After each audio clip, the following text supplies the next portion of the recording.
Tonight, we have a crime alert in Clayton County. A serial rapist who is still on the run despite 4 terrorizing years. That's right. He's blamed for at least 7 rapes. His first attack was in 2015. He struck again a year and a half later. Sometimes he waits months to attack. Sometimes it's just days. Most of the 7 rapes reported are all within a 5-mile radius. And he is still out there somewhere. CBS 46's Carolyn Ryan went to Clayton County Police to talk to the lead detective on this case, and she found a woman who lives in that area, and they are running out of patience with this.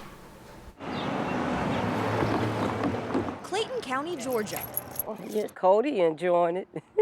Unless you watch the local news, you may not know there's a serial rapist on the loose in this otherwise quiet community just 20 minutes south of Atlanta.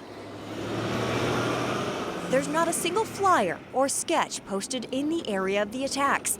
They used to keep the gates locked. Letitia Bridges pastors a local church and lives near the corridor where the attacks are occurring. This is the south side of South Lake Mall. She doesn't understand why more people aren't talking about it, including police. You would think this attack here in our city, this close to the Atlanta metro area, somebody would have said something more, but no, nothing. I didn't know what. We talked to dozens of residents who feel the same way. He ran on through and kept running. They know there's a serial rapist on the loose, but that's about it. No, we've done this on numerous We times. sat down with Stacy Brown, the lead detective, to see if we could get some clarity. Can you talk about the similarities between each of these incidents? Similarities? The similarities between each of the rapes. What's consistent? That's part of the investigation. After pressing further, he did confirm the suspect targets African American women. He doesn't wear a condom and strikes at night. Can you talk about the weapons? No, we're not. We can't discuss the weapons as a part of the investigation. So again, I pressed further. But he is carrying weapons. There is one incident to where he's had a weapon. A gun? Not to my knowledge. A knife? He has used a knife in one. But that's not what the incident reports say. According to these documents, the suspect used a gun in one attack and a knife in 3 others.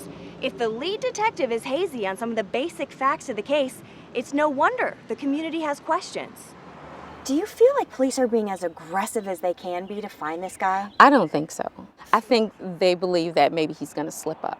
And I would rather you do more detective work than wait for another victim. We've put it out on the news. We went out in the community. We've done everything we could. Clearly not enough for those residents we spoke to. Nonetheless, police feel like they're on the right track.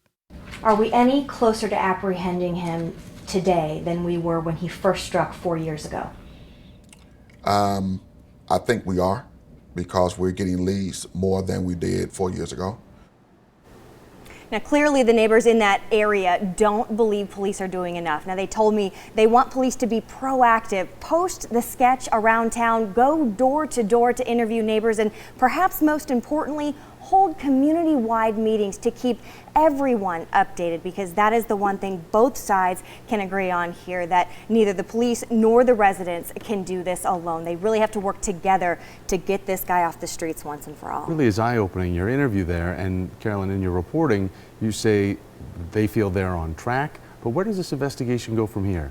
Well, as of right now, the Clayton County Police Department, they are the lead agency in charge here, and they gave me no indication that they feel like they're in over their head or anything of that sort. So they'll remain in charge unless, of course, perhaps the governor were to get involved, because he has the ability to direct the GBI to become involved if he chooses to do so. So we'll see where it goes from here. All right, troubling, Carolyn. So many victims. Thank you.